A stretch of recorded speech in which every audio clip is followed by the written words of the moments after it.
Hey people of the VC, it's Andy Cloudy Milder. Haven't got my 2020 best of list out of the way in the last video. That's normally the last video I do of the year. I was at loose end tonight, so I thought I would grab a stack of vinyl and CDs I picked up recently and show them off to you lovely people out there. Now, often I buy stuff and it sits in my inbox for months, but for some reason over the last few weeks, some online orders, some record store orders, and some record fair purchases that I picked up, I've just dived into straight away. So this is all really, really recent stuff and not stuff that I've had sitting around for months. So let's jump straight in. The first off is, this is an eBay purchase. Saw it for a great price, not seen it before, but it's a small CD box set of Anthrax. It's the Broadcast Collection 1987 to 1993. It's a 4 CD set. You can pause that if it's in focus and read it. It's a 4 CD set covering 3 Anthrax shows. Has a wee booklet, and the shows covered are they're all out of order, of course, when I come to do this. There we go. Disc 1 is from Arcadia Theatre, Dallas, Texas in 87. Now, I've not actually listened to this one because there are a lot of bootlegs of Anthrax in 87. I've got them on vinyl, I've got CD. I saw them at Donington this year as well, so very, very familiar with that set list. Disc 2 was from the Reunion Arena, Dallas, Texas, 89. And these are all FM broadcasts, so they're all pretty good shape. Yes, that's from 1989.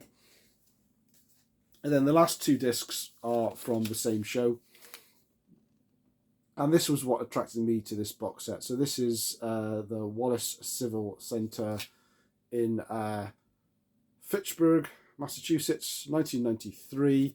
So 1993 would have been John Bush on vocals, and is in fact John Bush on vocals. And I hadn't had anything in my collection, live, bootleg, or anything with John Bush on vocals. So it was really cool to pick those up and hear him do some of the classic Anthrax songs, and also some of the Sound of White Noise tracks as well. So I really, really enjoyed hearing that one.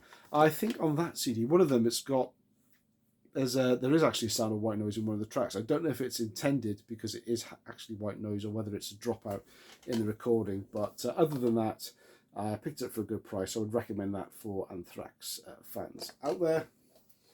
Now, actually, this is one album that I have had for a number of months and not really listened to. This is the one in this list, so I did lie a little bit. But as a result of some of the other purchases I made, I dragged this one out and I've been listening to this one a lot. So this one I picked up in a High Roller Records haul a long time ago, but just hadn't got around to listening to it. And that's Atomkraft and Looking Back to the Future. Now this is a compilation of demos from 1980 to, what are we looking at here? 1980 to all the way through to 1988.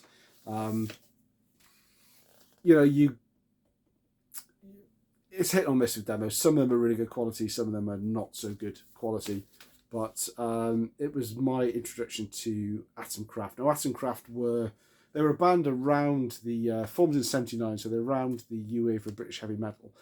But they're not a classic new wave British heavy metal band. They're more like Venom, say, than Iron Maiden. Similar sort of raw speed metal, I guess, really before speed metal and thrash metal came around. They're one of those proto thrash metal bands. There's the gatefold. But absolutely fantastic stuff on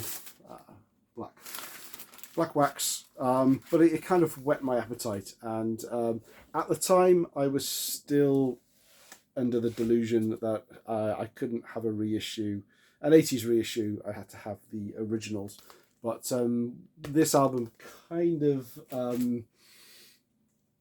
kind of paved the way for me to change my mind. They say you can't teach an old dog new tricks. I'm 50 next year, and I'm learning slowly. I'm getting it slowly. These are the inner sleeves.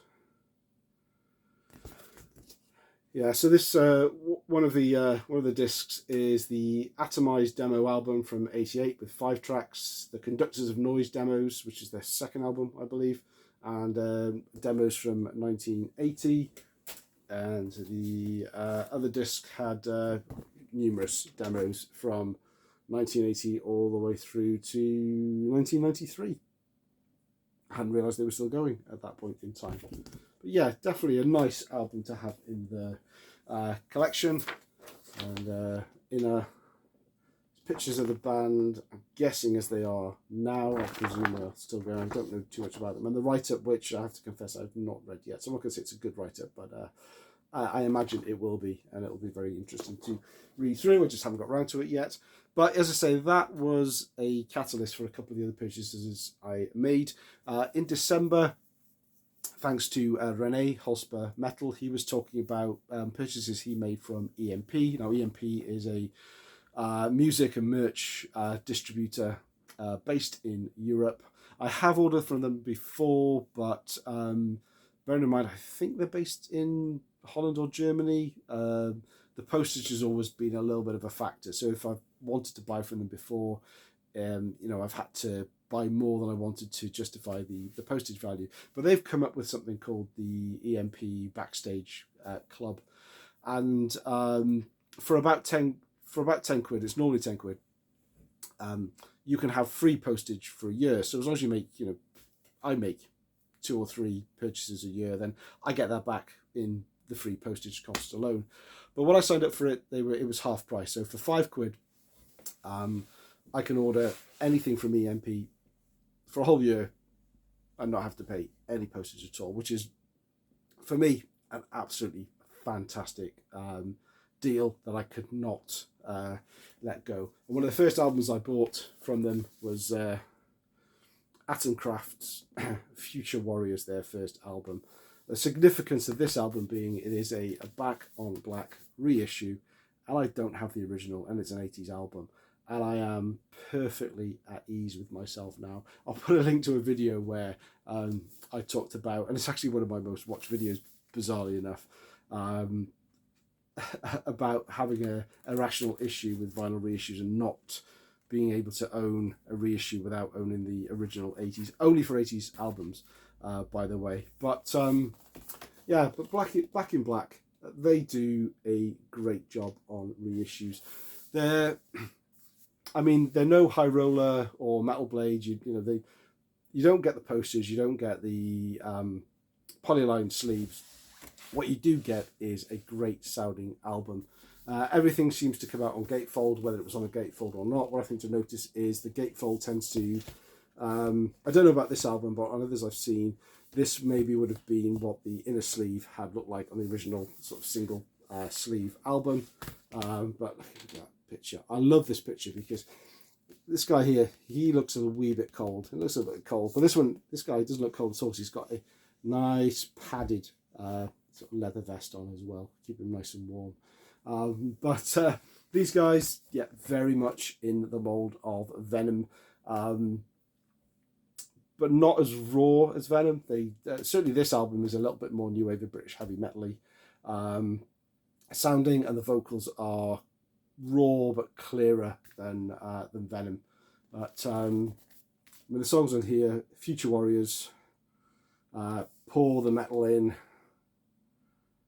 Burn in Hell, Warzone. This is a fantastic album, and I'm so glad that I'm happy enough to not have to wait for an 80s original for this. I think this was on red vinyl, so no inner sleeves or anything, to just a plain paper sleeve that came with it, but a fantastic reissue, and glad to finally be on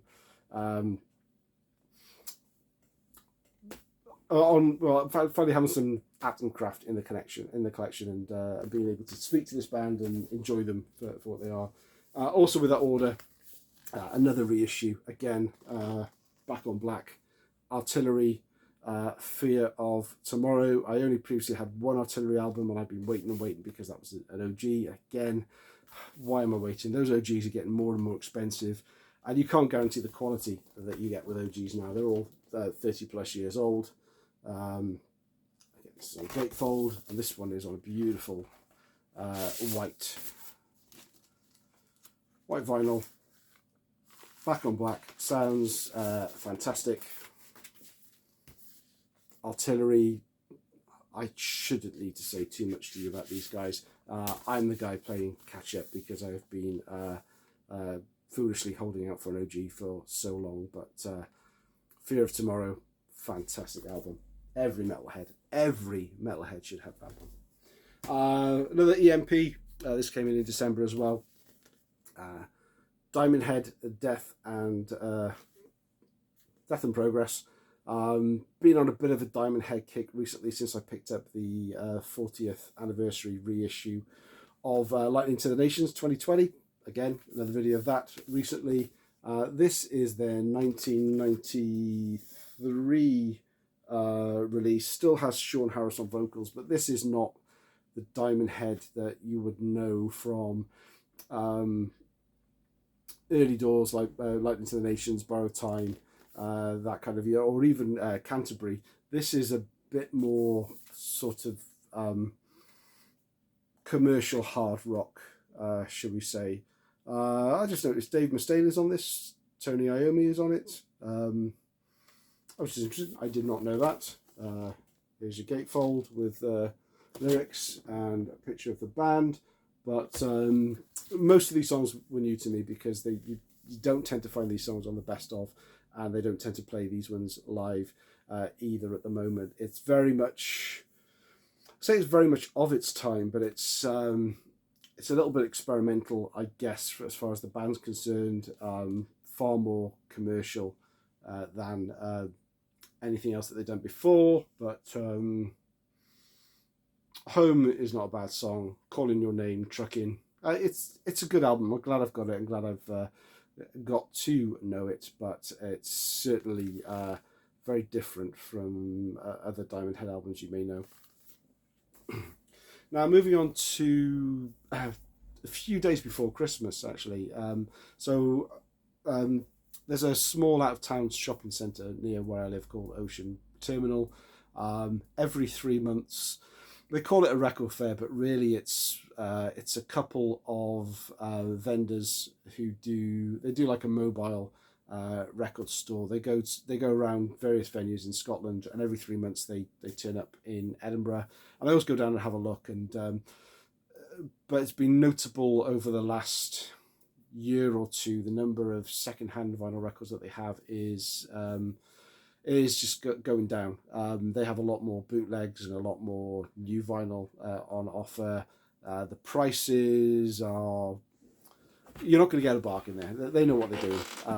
Now, if you go check out the Rock Scout, I will leave a link below. He did a video about a haul, that 2-day weekend haul that he went on, where he went to some shops in Edinburgh, and he visited 2 of the places from the records I'm going to show here now. So if you want to have a look at what the setup was like, go and see his video, say a link below. So the first place that he went to was the record fair. Given I know I'm not going to find too much stuff there now, I have decided, given they have a number of Iron Maiden bootlegs, and I'm running out of Iron Maiden things to buy, and I can't help myself buying Iron Maiden things, I'm going to go down the bootleg route. So I figured if I go there and they don't have anything, I'm going to pick up a bootleg from them.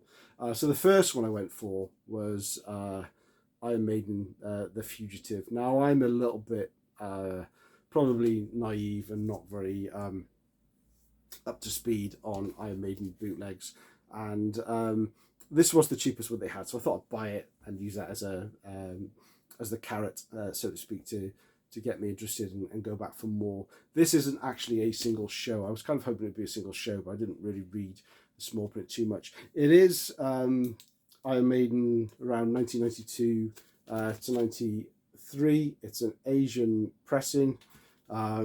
and it's got some good songs in it, songs that I hadn't really heard much live before. Wasting Love, The Assassin, Fear of the Dark, yeah, we've all heard that one. Be Quick or Be Dead, Hooks in You, Tail Gunner, Bring Your Daughter to the Slaughter, Hallowed Be Your Name, The Trooper, Wasted Years and Wrathchild. But it's from different shows across 92 and 93 from all over the world, and some taken from CD singles as well. So it's not a proper show, but it was enjoyable listening. It's well put together. Nothing of interest in the inside, black wax and no inner. But so that's my first Iron Maiden bootleg, really, with live tracks on it from the Dickinson era. So I'm going to research a little bit more before I go back next time and maybe pick up something else from them. Also from the same vendor, I found this Overkill Blu-ray CD box set live in Overhausen. And he also had the vinyl. So this is two shows. This is the whole of disc 1 is the whole of Horoscope Live. Disc 2 is the whole of Feel the Fire. And there's the Blu-ray of the show as well. He did have the vinyls for this, but I decided that the price of this, so this would cost me less than £10, and the record sets were like 17 quid each. So it's something that I have enjoyed. I've listened to both CDs, not watched the DVD yet, and thoroughly enjoyed it. But one of those ones I'm happy just to have. I don't need this on vinyl. I'm quite happy. It's not what I think I would listen to a lot, and just to grab it on CD is so much easier. But to have the Blu-ray as well, I mean, that really kind of swung it for me, and the fact that it was under 10 quid, great deal. Overkill live in Overhausen. Then after that store, I went upstairs, and it's kind of like a trade craft shop that has buckets of records in it as well. I think it's a similar setup to the Record Fair, so I don't know if it's like overstock that the Record Fair guys have, but they're there all the time, and I always pop in and have a look. Usually struck out, but this time I came away with, I think, a couple of good records. First one was this copy of Heretic, a game you cannot win. This was new and sealed, excellent price. Double album. Heretic is, I believe Mike Howe used to be in the band. He's obviously not there now. He's back in Metal Church. This is back on black as well, 2017 release. But it does have a very, if you like Metal Church, you're going to like Heretic. So I would recommend checking them out. This is the first Heretic album that I've heard or owned. So I'll definitely be looking for some more. It's really good stuff. Really got whet my appetite for checking out a few more of their releases.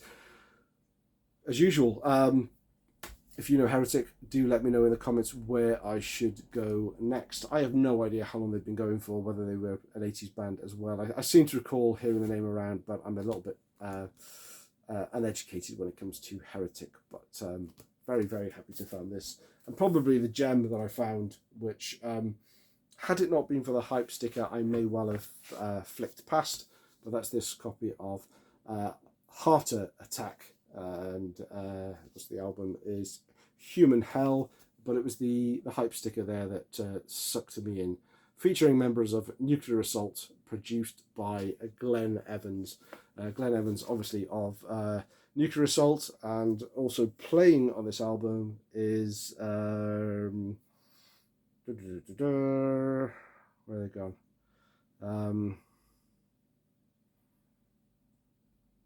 I can't see him anymore. I thought it showed Dan Lilker, and Dan Lilker's involved in it as well. So Rich Harter, I don't know too much about him, but if you look at the credits on Nuclear Assault albums, he's credited as being part of the conceptual makeup of the album. But it's raw thrash. It's very much in the Nuclear Assault vein.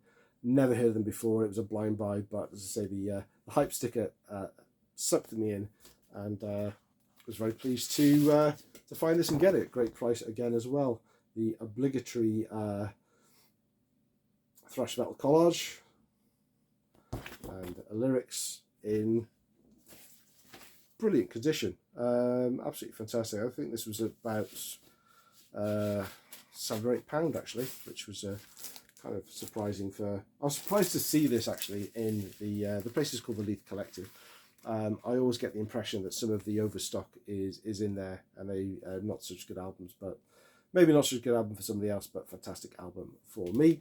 And where are we going? Okay, so now we're moving on to what I got for Christmas. Lucky Boy. My wife and I, we've been together for donkey's years, so we kind of we kind of set up a budget, and we let each other know exactly what to buy, and then we'll get each other a little surprise or something as well. So we're making the best use of our finances, should we say.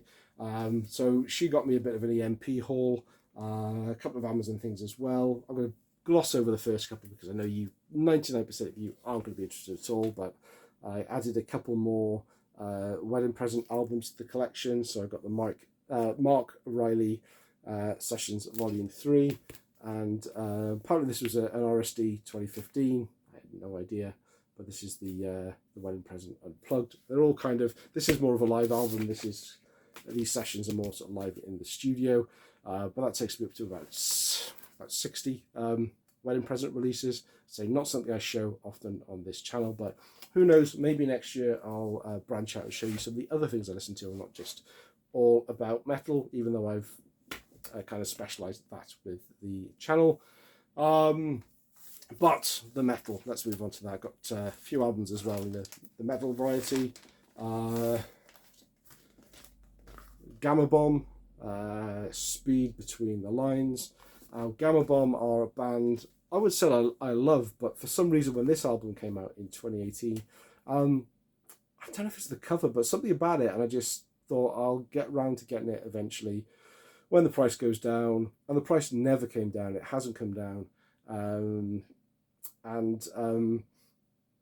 A band, as to say, I would like. I enjoy listening to their stuff. They are they're kind of in the Anthrax mode they're a thrash band, UK thrash band, or from Belfast, I think. They are, as thrash sounds, they are more on the Anthrax sounding. They're often described as a joke band, but they're not a joke band. Their lyrics are really light-hearted, and they've got a really good sense of humour, but they're not taking the piss, so to speak. The songs are really, really well crafted. The lyrics are fantastic, but they have more of a light-hearted nature. You can tell that by songs like Kurt Russell, We'll Go to Hell, Bring Out the Monster, Give Me Leather. And much like their previous album to this one, which I can't remember, I've shown it a few times, the attention to detail on the gatefold, fantastic. So whereas before they had film posters, I'm going to grab it. They had film posters on Untouchable Glory. The inside of the gatefold was all represented by film posters. These are all kind of represented by sort of old paperback books depicting the songs. Really, really well put together. This is a fantastic album. I have no idea why I waited 2 years to pick this one up. Darcy actually got me back into the Six Strings Nine Lives. I think I got him into Gamma Bomb, but then he reignited my interest for them to pick up the future albums as well. So thanks for that, Darcy. Gamma Bomb, Speed Between the Lines from 2018. Fantastic modern thrash metal. Next two are from the same band. That's Denner Sherman. This is an EP, Satan's Tomb, on Metal Blade Records, on opaque pumpkin orange vinyl. Denner Sherman, obviously from the old Merciful Fate days. I'm never been into Merciful Fate and King Diamond purely because the lyrics. The vocals, King Diamond's vocals, in the past have been like a fingers down a chalkboard, but I'm kind of okay with them now, but I still don't want to go out and get the stuff. But I discovered, the likes of Denner and Sherman. These albums are fantastic. The vocalist they have on here, Sean Peck, he does do those highs, but it's not all those highs, and this is fantastic stuff. It's all very sort of demonic lyrics, Satan's Tomb, War Witch, New Gods, and Seven Skulls. Snowy Shore is on drums on this as well. I believe he was in both Merciful Fate and King Diamond at some time. So Dennis Sherman is a more palatable version of King Diamond and Merciful Fate, certainly as far as I go. And I also picked up their full-length album, Masters of Evil, and this is on black vinyl, again Metal Blade. Both of these come with sort of huge posters and lyrics and inner sleeves as well, and nice, the nice touch with Metal Blade with the polyline sleeves. Really good album, fantastic. As I say, much more palatable for me than the other sort of King Diamond and related music. And the last one I got under the tree was this from Atomkraft. This is an EP, Queen of Death, again back on black. I don't know if the original release of this had all 6 tracks on it, or whether it was like 5 and a bonus track. It does have a bonus track of Future Warriors, but this is a little bit rawer than the Future Warriors first album. There's your gatefold with the lyrics. I actually only have 3 songs, which makes you think that maybe the original release of this only had 3 songs on it. Queen of Death, Protectors, and Funeral Pyre are the ones with the lyrics. Demolition and Mode 3 don't have lyrics, but who knows? I've only listened to this once or twice. Maybe they're instrumentals and I'm talking complete shite. It's been known. It's been done before. Right, so there we go. That's my December hauls, online purchases, in-person purchases, and Christmas presents as well. Obviously being a good boy this year. I hope everybody has a great new year. This may or may not be my last video of the year. I'm on holiday now, and I'm thoroughly enjoying making videos. So you may well see another one before the new year. Thanks so much for watching. As usual, drop me a comment below. I like to shake the camera. I'm using my phone with a new holder, so it's kind of leaning on the table and it's shaking away. But I'm babbling. Have a great new year if I don't speak to you beforehand. See you then.